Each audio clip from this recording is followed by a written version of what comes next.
인형극 몰입도가 아주 최고네요. 설교도 이렇게 확 몰입도가 좀 있어서 하면 좋을 텐데. 성탄절이에요. 성탄절 옛날에는 많이 받았잖아요, 그죠? 오늘 교회 학교 아이들 나와서 이쁘게 핸드벨도 하고 피아노도 하고 그랬는데, 전에 같았으면 과자도 좀 주고 했을 텐데 요즘은 그런 것도 없이 그냥 지나가 버리네요.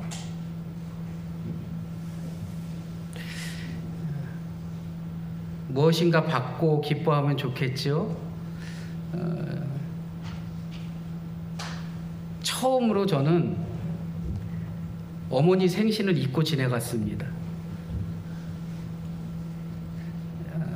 음력으로 11월 15일인데 아내도 착오를 일으켜서 12월 15일이다. 뭐 저도 신경을 쓰지 못하고 그래서 버뜩 어머니 생신이 지나갔나? 그러고서 어머니한테 어제 죄인입니다 라고 전화를 드렸어요. 기억해야 할 걸 기억 못하는 경우들이 있잖아요. 근데 성탄이라는 게 과연 어떠한 의미일까? 사진 한 장 보여주실래요? 잘생겼어요? 네. 저 같아요? 에이, 아니에요. 저 아니고요. 1971년 9월 17일에 태어나신 분이에요. 저하고 같이 잘 지내는 분인데, 그 다음 장 한번 보여주면 유계엽이라는 분인데, 장인 어른이 9월 17일에서 100일이 지난 후에 출생 등록을 하세요.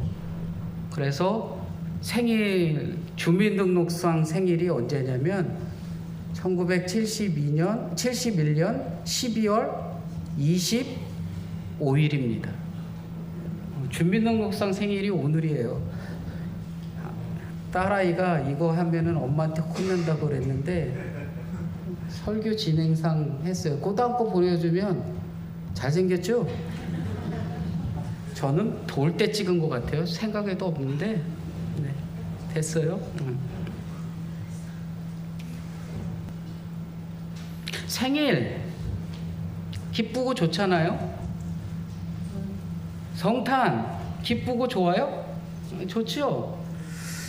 근데 마리아의 입장에서 한번 성탄을 생각해 봅시다. 마리아의 입장에서.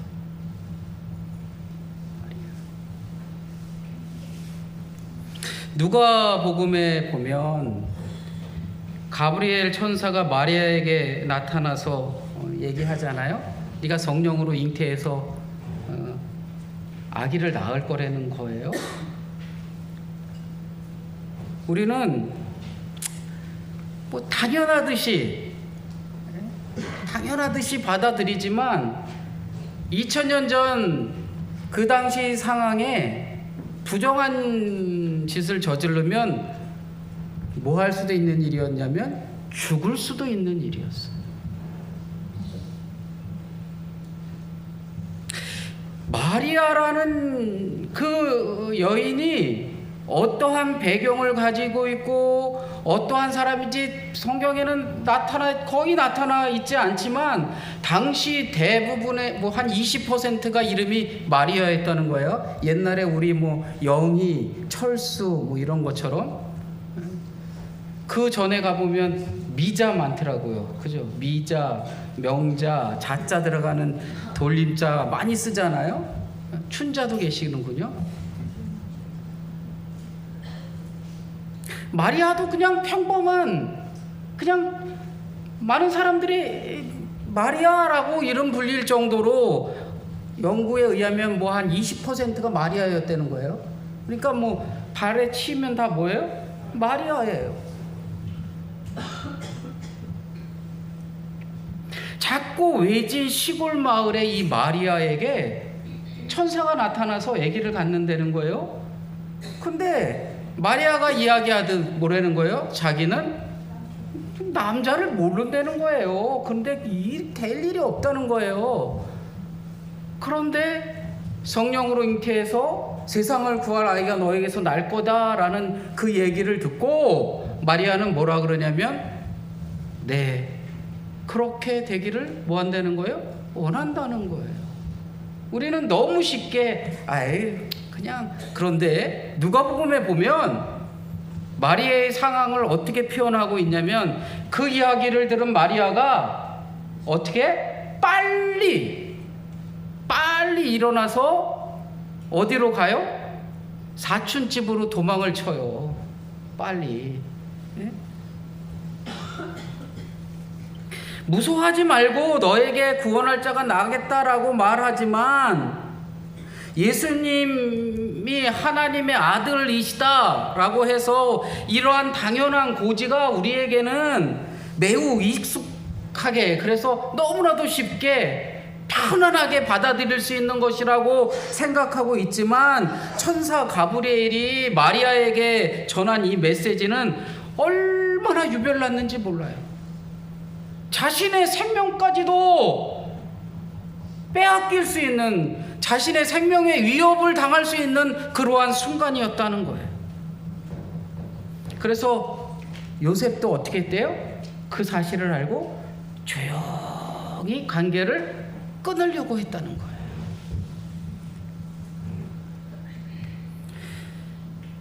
누가복음 1장 39절로 가보면 누가복음에 이렇게 기록되어 있어요. 이때에 마리아가 빨리 산골로 가서 유대 한 동네에 이르러 사가랴의 집에 들어갔다. 어디쯤 돼 보여요? 빨리 가서 갔다니까 학곡리에서 거두리 부영 아파트쯤 되는 것처럼 여겨지잖아요. 그죠? 도망치듯 빨리 일어나서 도망쳐 갔는데 학곡리에서 거두리를 간 게 아니라 학곡리에서 저 충주까지 갔어요. 충주보다도 더 멀거려 160km쯤 돼요.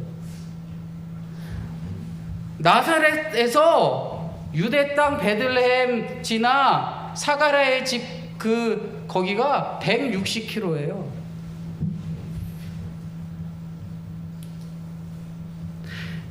마리아는 우리가 당연시 여기는 이 사건을 너무나도 편안하게 읽고 마리아 은총 받았어. 그래서 은총 받은 여인이라고 칭송도 하고 하는데 마리아의 이 당시의 입장에서 보면 마리아는 죽을 수도 있는 입장. 그래서 그 소식을 듣고 빨리 일어나서 160km가 되는 한 인천쯤 되겠군요. 여기서 가면 한 인천쯤 되는 데를 걸어가서 사가랴의 집에 3달 동안 머물러 있었다는 거예요.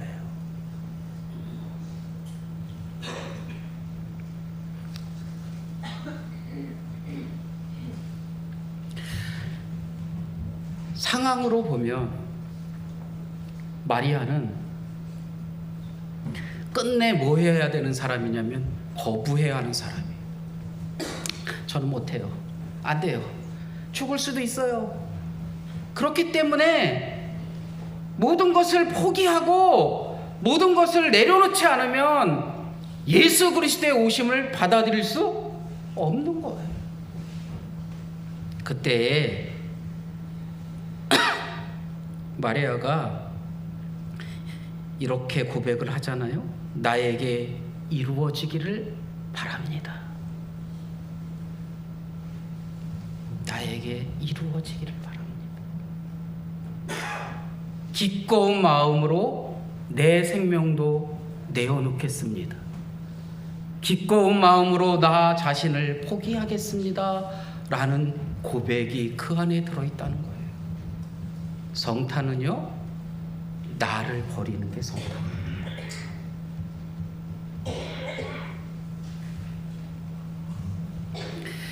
또 또 다른 사람들을 한번 볼까요? 목자들.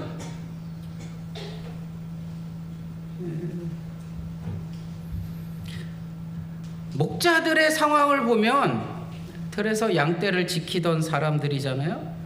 천사들이 제일 먼저는 누가 예수님의 오심을 알았냐면 마리아가 알았고, 그 다음에는 이 목자들이 이제 예수님이 태어나셔서 이제 목자들에게 알려지잖아요. 그러면서 지극히 높은 곳에서는 하나님께 영광이요, 땅에서는 하나님이 기뻐하시는 사람들 중에 평화다라고 하면서 대합창을 해요.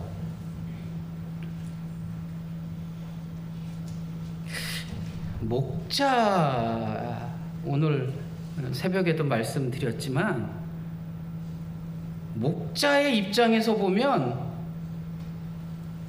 추위에 떨고, 목자는 목동이 들에 있을 때는 추위에 떨 때가 아니다라고 하는 학자들도 있지만, 어쨌거나 지금 우리의 상황처럼 본다면 추위에 떨고 이러고 있는 상황에 자신들의 처지는 영광스럽지 않아요.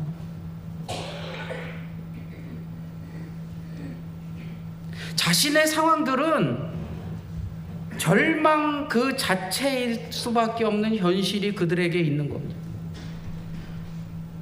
로마의 압제를 받고 있지요.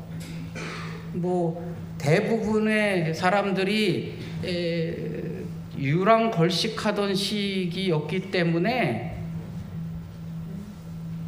안정하게 하는 것 아무것도 없는 존재들이었어요. 그런데 나타나서 뭐라 그러냐면 영광이라는 거예요. 영광, 하나님께 영광이고 모든 사람들에게 평화로운 소식이라는 거예요. 결코 그렇지 않은 이 목자들의 입장에서. 그런데 목자들은 예수 그리스도의 오심을 기뻐하며 뭐로 하냐면 찬양한다는 거예요.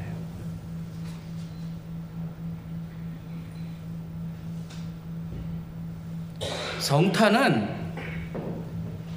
자신을 내어주는 거고, 성탄은 찬양하는 거예요.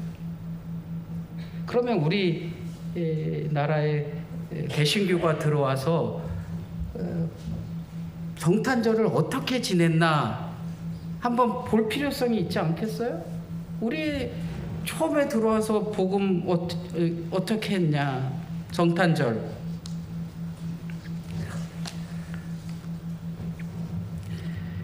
(1897년) 정동감리교회, 요즘 정동제일교회요, 예배당을 신축하여 봉헌식을 코앞에 둔 시점에 뭐가 되었냐면 성탄절이 있었어요.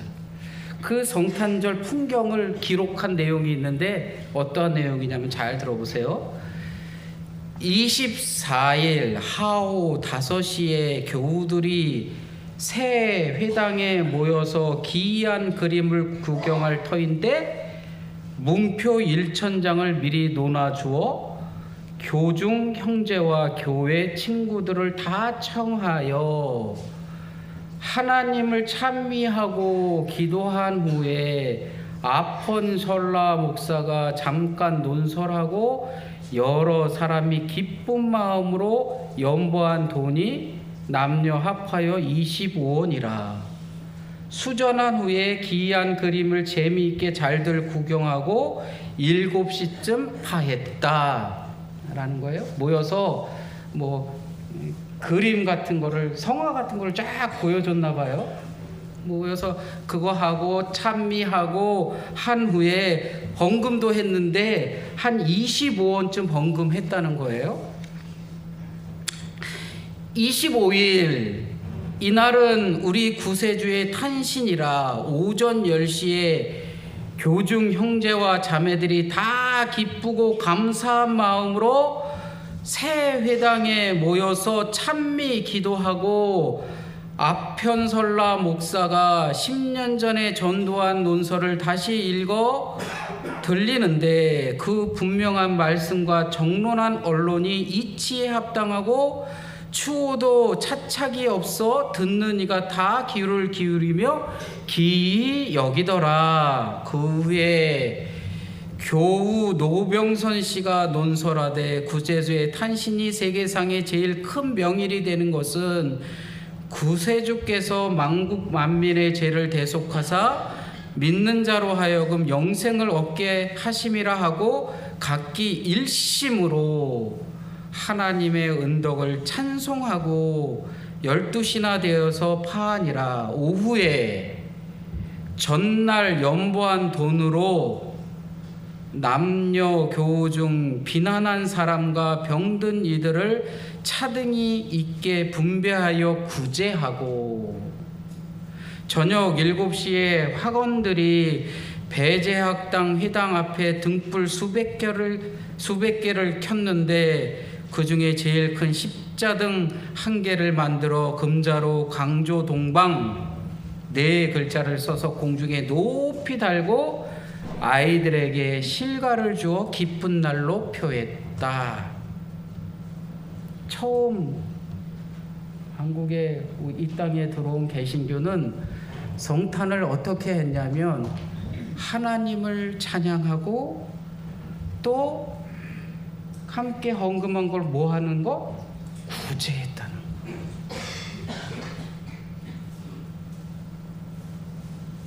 마리아는 그 예수 그리스도의 오심을 들었을 때 자기의 모든 것을 내려놓고 자신을 내어주는 성탄을 했고, 목자들도 하나님을 찬미하며 함께 더불어 함께하는 성탄절을 보냈고, 이 땅에 들어온 기독교가 처음 성탄절을 어떻게 보냈느냐라고 봤을 때 그 성탄은 뭐하냐면 하나님을 찬미하고 모아들인 것을 어떻게 하는 거? 나눠주는 구제의 일을 했다는 거예요.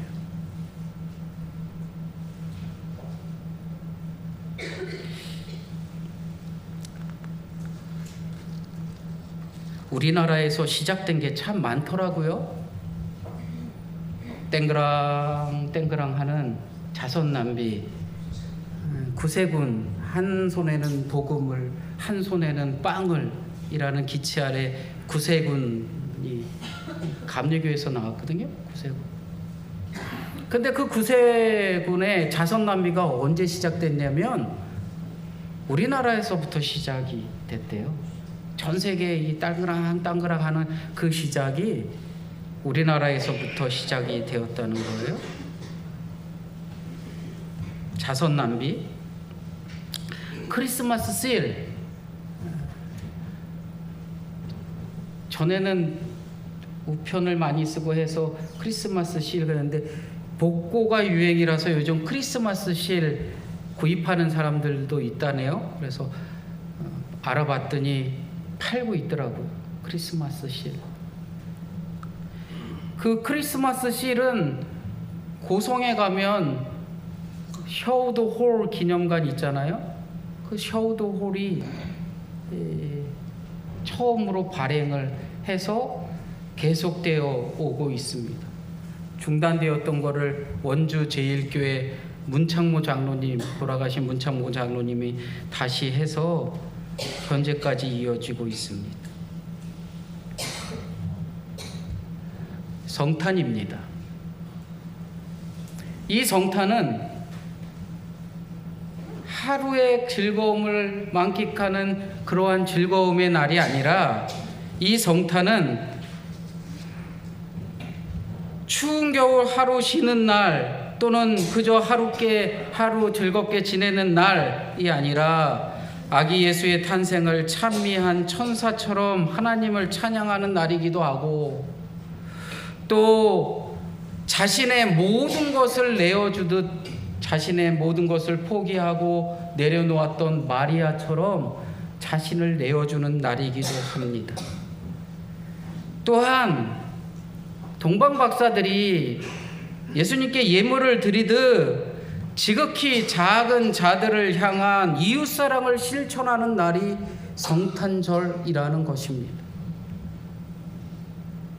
나에게 성탄절은 무엇입니까? 2024년 성암교회의 성탄절은 무엇입니까? 온 백성에게 미칠 큰 기쁨의 좋은 소식이라는데, 이 성탄절의 의미가 마리아의 심정으로, 목자의 심정으로, 처음 이 땅에 울려 퍼졌던 감리교 선배들의 심정으로 온전한 성탄절이 회복되어질 수 있기를 간절히 원합니다. 성탄은 나를 죽여 내어놓는 날이고, 성탄은 하나님을 찬미하는 날이고, 성탄은 아낌없이 부여잡았던 손을 내어 누군가에게 그 사랑을 내어주는 날입니다. 그러한 성탄절기 될 수 있기를 간절히 바랍니다. 기도하겠습니다.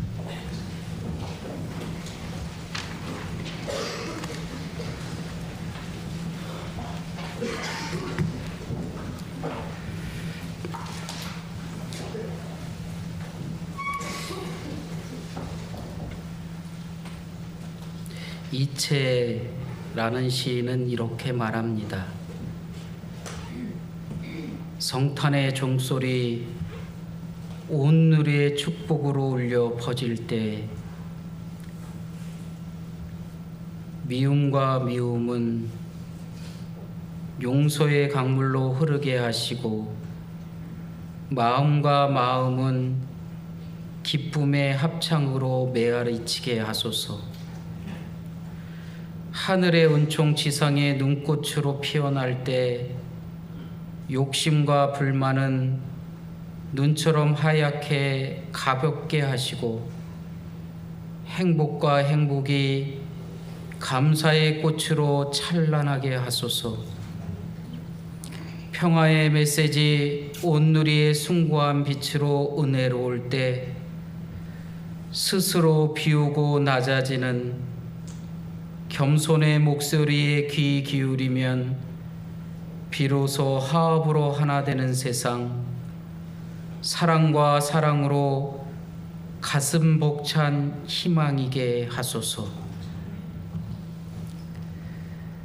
하나님 아버지의 무한하신 사랑과 목숨까지도 아낌없이 내어주시는 예수 그리스도의 은혜와 우리 가운데 역사하시는 성령의 교통위로 충만하심이 성탄절 예배로 함께한 성암의 성도들, 저들의 삶과 저들의 터전과 성암 공동체 위에, 예수 그리스도를 기다린 세상의 모든 이들 위에, 특별히 세례받은 귀한 영혼의 영혼과 삶 위에 이제로부터 영원까지 함께하여 주시기를 간절히 축원하옵나이다.